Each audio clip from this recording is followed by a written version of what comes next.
오늘 이 본문 말씀은 요한복음에 나오는 예수님의 아주 긴 고별사의 한 대목입니다. 13장 31절에서부터 17장 26절까지 이어지는 그런 말씀의 한 대목입니다. 그러니까 예수님께서 최후의 만찬 가운데서 제자들에게 하신 아주 긴 말씀의 한 대목입니다.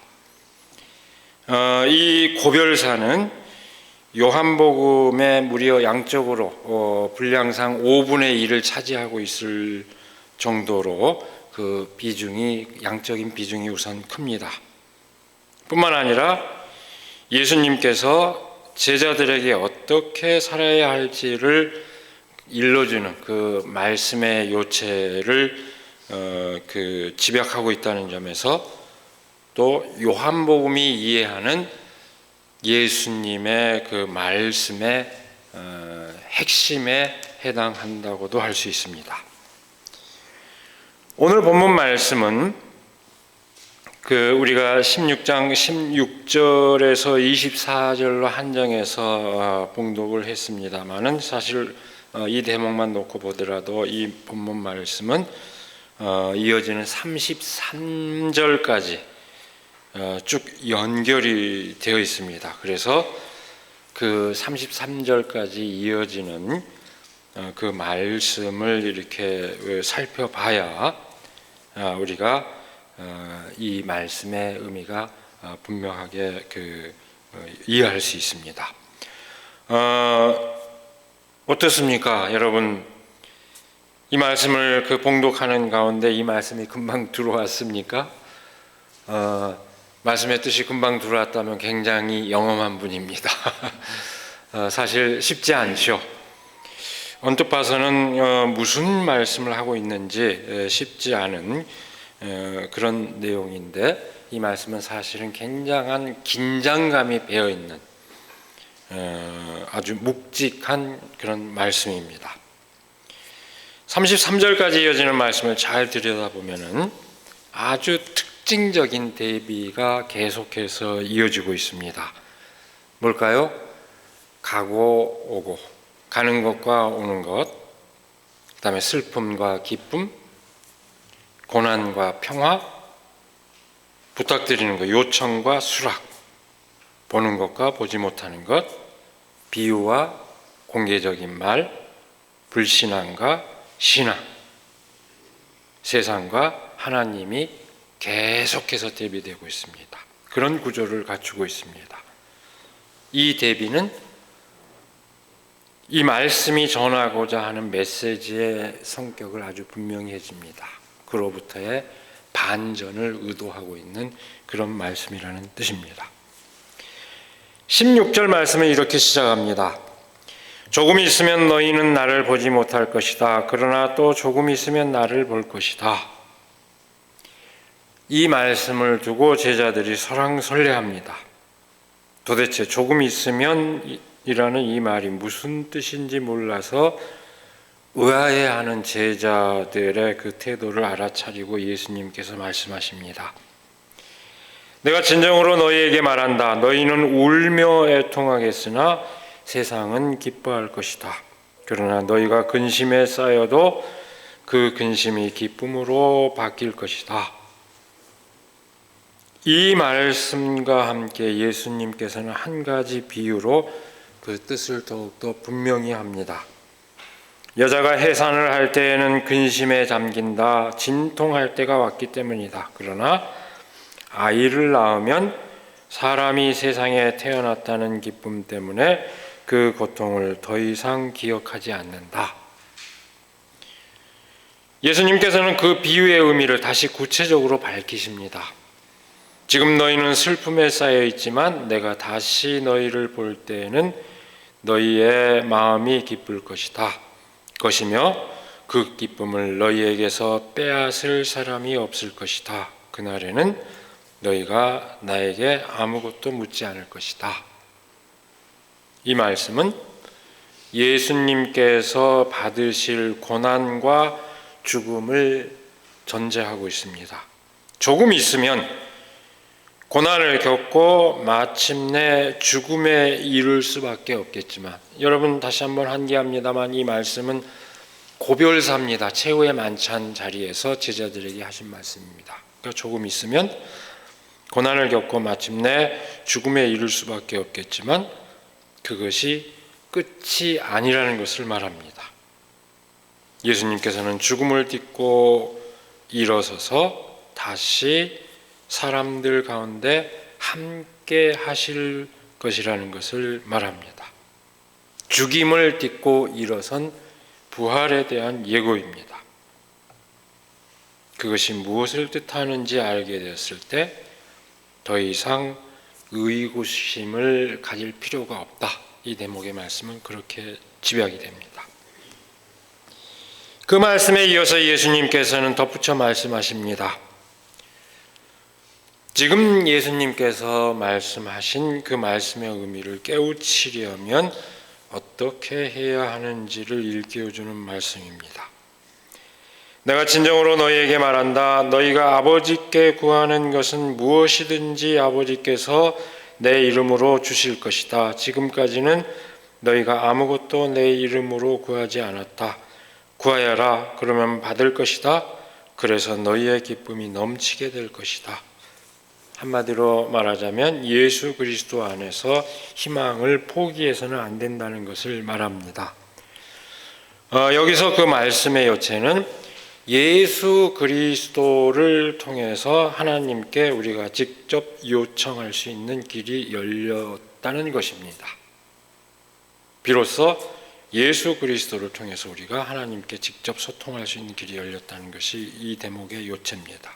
따라서 예수 그리스도 안에서 마침내 그 희망이, 우리가 소망하는 그 희망이 이루어지리라는 믿음을 결코 저버려서는 안 된다는 것을 확인해 주고 있습니다. 그리고 우리가 미처 다 읽지 않았습니다만 25절 이하의 말씀에서는 비유 대신에 당신이 하신 말씀의 의미를 더 분명하게 밝힙니다.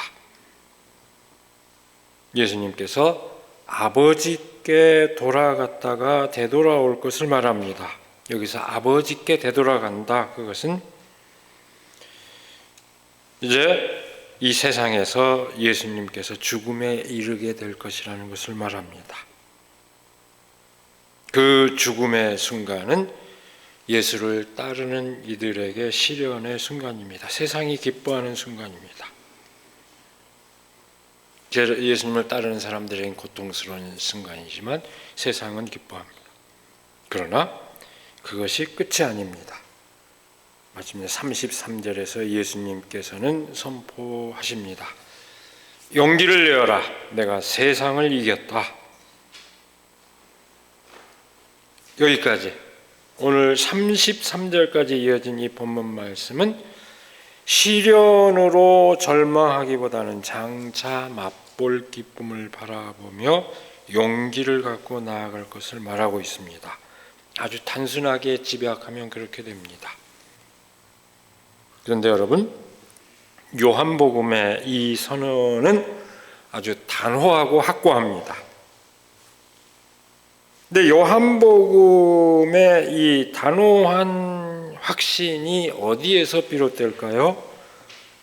이 요한복음의 이 단호한 확신은 아주 특별한 근거를 갖고 있습니다. 그것은 사랑이신 하나님에 대한 믿음입니다. 26절에서 27절은 이렇게 선포합니다. 그날에는 너희가 내 이름으로 아버지께 구할 것이다. 내가 너희를 위하여 아버지께 구하겠다는 말이 아니다. 아버지께서는 친히 너희를 사랑하신다. 너희가 나를 사랑하였고 또 내가 하나님께로부터 온 것을 믿었기 때문이다. 예수 그리스도의 삶, 요한복음에서 예수 그리스도의 삶은 하나님께서 인간을 사랑하신다는 그것의 아주 특별한 증거입니다.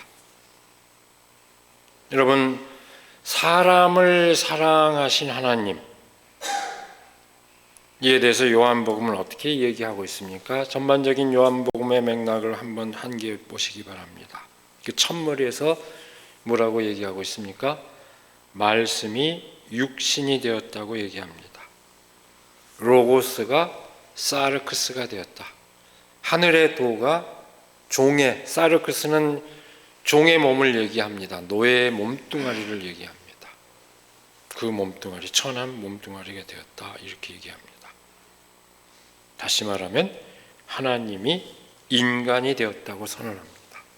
이것이 요한복음의 가장 중요한 메시지입니다. 여러분, 인간이 되신 하나님, 이거는 현대적으로 우리가 이해할 것 같으면 우리 그리스도교적, 기독교적 인권의 아주 중요한 근거입니다. 우리가 휴머니즘 인권을 얘기할 때 가장 중요하게 그 전거로 떠올리는 것 가운데 하나가 창세기의 하나님의 형상 개념이라면, 또 하나 신약에서 중요한 하나님께서 인간을 사랑하신다, 인간이 얼마나 소중한 존재인지 아느냐 하는 것을 일깨워주는 아주 중요한 말씀이 또 이 성육신 개념입니다. 하나님은 인간을 목적으로, 어떤 수단이 아닌 목적으로 삼으셨습니다. 인간의 삶 그 자체를 마음껏 향유할 수 있도록 하는 그런 목적으로 삼으셨습니다. 세상 그 어떤 권세에 의해서도, 그 어떤 권력에 의해서도 짓밟히거나 휘둘릴 수 없는 인간의 그 존엄성, 그것을 요한복음은 그렇게 선언하고 있는 것입니다. 여러분, 예수님의 고별사에는 말미에 예수님의 기도문이 포함되어 있습니다. 그 기도문에 해당하는 17장 가운데 그 15절은 이렇게 선포합니다. 내가 아버지께 비는 것은 그들을 세상에서 데려가시는 것이 아니라 악한 자에게서 그들을 지켜주시는 것입니다. 예수님이 하나님께 비는 뜻, 이들을 저 세상으로 데려가 주십시오가 아니고 이 세상에서 악을 이겨낼 수 있도록 하는 것을 저는 간절히 빕니다. 이 세상의 삶에 대한 긍정이요, 이 세상을 하늘의 뜻으로 바꾸라고, 그것이 예수님께서 기도하는 기도의 제목이라는 것입니다. 이렇게 사람을 사랑하시는 하나님에 대한 믿음은 사람들 사이에서 사랑을 온전히 이루는 것으로 구체화됩니다. 여러분, 이 요한 공동체의 또 다른 서신인 요한일서 4장 7절에서 8절은 이렇게 말합니다. 사랑하는 여러분, 서로 사랑합시다. 사랑은 하나님에게서 난 것입니다. 사랑하는 사람은 다 하나님에게서 났고 하나님을 압니다. 사랑하지 않는 사람은 하나님을 알지 못합니다. 하나님은 사랑이시기 때문입니다. 이것이 요한복음의 확신입니다. 요한서신의 확신입니다. 우리가 아주 잘 아는 말씀입니다. 우리가 하나님을 인식할 수 있는, 하나님을 알 수 있는 방법이 달리 뭐가 있을까요? 요한의 문서들은, 이 복음서와 서신서들은 일관되게 우리는 사랑 안에서 하나님을 알 수 있을 뿐이라고 강조합니다. 일관된 메시지입니다. 영국의 성직자이자 시인인 토마스 트레허는 이렇게 얘기했습니다. 당신은 하나님만을 사랑할 수 있는가? 하나님은 그 사랑을 받을 수가 없다. 무슨 얘기일까요? 하나님을 향한 사랑이 따로 있고 사람을 향한 사랑이 따로 있는 것이 아니라는 것을 말합니다.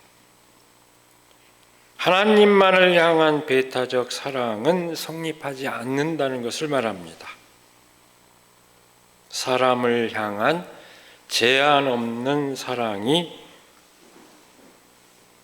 그 사랑이야말로 하나님께 받아들여지는 사랑이라는 얘기입니다. 인간보다 하나님을 더 사랑한다, 이런 말은 성립되지 않는다는 얘기입니다. 인간에 대한 사랑을 통해서 비로소 우리는 하나님에 대한 사랑을 표할 수 있다는 얘기입니다. 우리가 흔히 신앙을 얘기할 때 하나님에 대한 믿음이라고, 신앙을 추구하는데 왜 중간에 뭐가 끼어드냐고 이렇게 얘기하는 사람들이 있죠. 그런 말이 성립되지 않는다 이 얘기입니다. 우리의 삶 속에서 온전히 하나님을 사랑하는 것이야말로, 사람들을 사랑하는 것이야말로 진정으로 하나님을 사랑하는 것이라고 요한복음은 일관되게 강조합니다.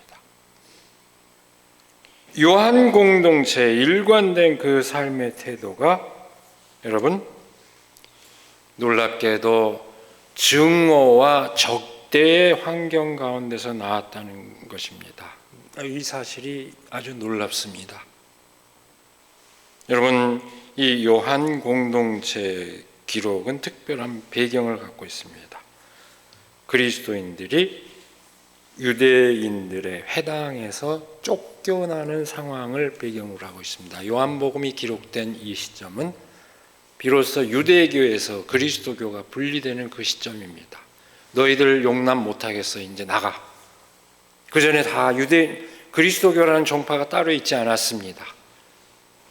다른 복음서들은 그런 상황을 다 배경으로 하고 있는데 요한복음은 비로소 이놈들 예수를 통해서 하나님을 알 수 있다고 이렇게 믿는 놈들, 이놈들 용납 못하겠다, 나가, 이렇게 박해를 받는, 유대교로부터 박해를 받는 그 시점이다. 명확하게 갈라지는 그 상황을 배경으로 해서 탄생한 것이 요한복음입니다. 사람 가운데 사랑을 이루신 예수 그리스도를 통해서 하나님과 교통할 수 있게 되었다는 바로 그 믿음 때문에 회당에서 쫓겨난 그리스도인들의 경험이 요한복음과 이 서신서에는 배어 있습니다.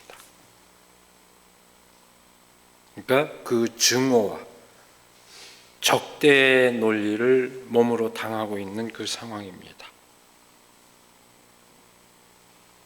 그런데 놀랍게도 그 증오와 적대의 편승에서 거기에 맞서는 또 다른 증오와 적대를 강화한 것이 아니라 오히려 정반대로 승화된 사랑의 삶으로 그 증오와 적대를 넘어섰다는 것이 놀랍습니다. 그것이 요한복음의 사랑의 메시지가 함축하는 뜻입니다.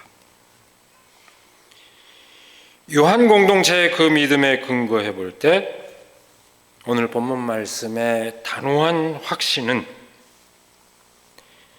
우리가 그 사랑을 체험할 수 있다면 당연히 그 확신을 가질 수 있다는 것을 말합니다.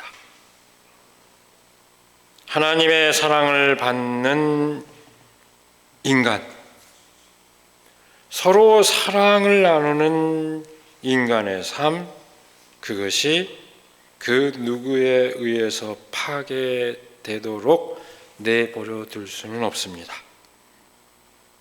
요한 공동체의 믿음, 우리 그리스도인의 믿음은 그처럼 아주 구체적인 성격을 띠고 있습니다. 공중의 권세를 잡은 이들,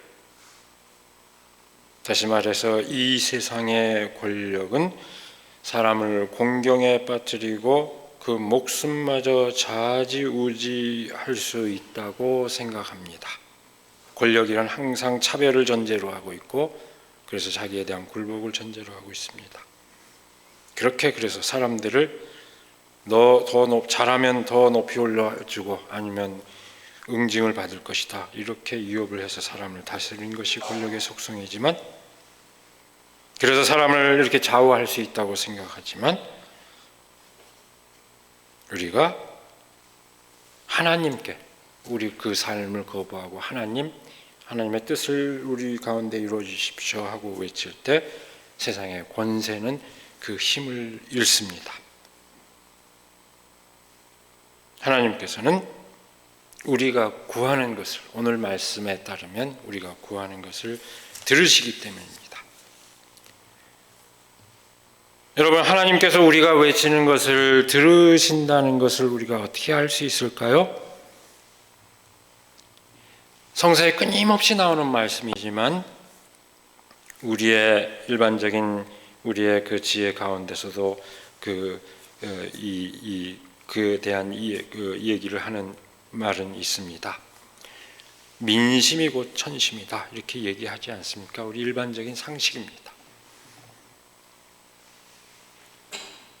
하나님께서 사람의 소리를 들으셨다는 그것을 아는 길은 그렇게 어렵지 않습니다. 여러분, 오늘 역사의 현장에서 우리는 그 소리를 듣고 있지 않습니까? 귀를 잘 기울여 보십시오. 난리가 아닙니다. 나락골이 이렇게 망가져서는 안 된다고 외치는 사람들이 곳곳에서 울려 퍼지고 있습니다. 언론에서 잘 보도가 안 되고 있어서이지 곳곳에서 외치고 있습니다.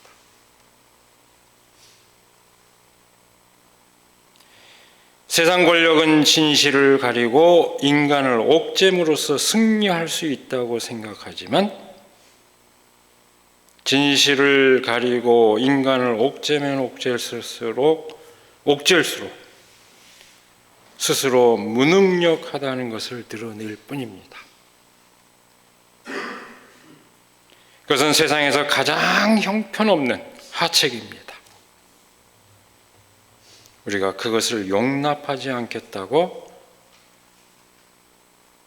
하나님의 사랑을 받은 이들로서 그 사랑을 나누며 살겠다고 외칠 때 그 권세는 힘을 잃습니다. 세상의 권세가 이렇게 하면 안 되는구나 하고 통감하는 그 순간 하늘에 응답이 내려지는 순간입니다. 바로 그 응답을 들을 때까지 우리는 하나님께 구해야 합니다. 멈추지 말아야 합니다. 마태복음 3장 10절에서 예수님께서는 이렇게 선언하셨습니다. 이미 도끼가 나무 뿌리에 놓였으니 좋은 열매를 맺지 아니하는 나무마다 찍혀 불에 던져지리라. 오늘 이 땅에 세상의 그 권력자들이 이 말씀의 진실을 알기를 바랍니다. 연약한 이들을 돌보고 서로 존중하는 삶을 장려하고 갈등에 부딪혔을 때 대화와 타협으로 문제를 풀어가는 지혜를 발휘하기보다는 강자만이 살아남는 삶의 법칙을 강요하고 강대강 힘의 논리로 상대를 자극하며 분노와 증오감을 불러일으키고 대량 살상 무기를 안고 그것이 안보를 보장해 줄 것이라고 믿고 걸핏하면 거짓말과 변명을 일삼는 권세는 존재해야 할 어떤 이유도 없습니다. 그에 편승하고 더불어 혐오와 적대 논리로 무장한 교회 역시 그리스도의 사랑의 공동체와는 아무 상관이 없습니다. 온전히 사랑만이 이긴다는 진실, 그로 인한 삶의 기쁨을 빼앗길 수 없다는 믿음으로 그 믿음으로 나아가는 우리들이 되기를 바랍니다. 용기를 내어라. 내가 세상을 이겼다. 이 말씀은 하나님의 사랑을 체감하는 그 사랑을 펼치는 사람들에게는 두려워할 것이 없다는 것을 말합니다. 우리 그 믿음으로, 우리 모두가 그 믿음으로 정진하기를 이 시간에 간절히 기원합니다. 기도하겠습니다. 하나님, 오늘도 주의 귀한 말씀을 우리가 마주하며 이 세상을 돌아보고 우리의 삶을 또 가다듬게 하여 주시는 은혜를 감사드립니다. 세상은 끊임없이, 이 공중의 권세를 잡은 자들은 끊임없이 차별을 강요하고 그 가운데서 권력을 강화해 나가며 서로에게 적대감을 부추기는 그런 삶의 방식을 강요하지만, 하나님께서는 온전한 사랑으로 우리 인간을 사랑하시고 또 예수 그리스도를 통해서 진정으로 사랑하는 삶을 보여주신 그 진실을 우리가 새삼 새기게 하여 주시옵소서. 서로 사랑하는 삶 가운데 그 어떤 권력도 그 삶을 해치지 못하며 그 어떤 권력도 설 수 없음을 우리가 깨닫게 하여 주시옵소서. 적에 대한 분노와 증오가 아니라 진실로 사람과 사람을 아끼고 사랑하는 그 마음으로 우리가 겪는 그 현실을 다 헤쳐나갈 수 있도록 하나님 저희를 인도하여 주시옵소서. 우리 주 예수 그리스도의 이름으로 기도드리옵나이다. 아멘.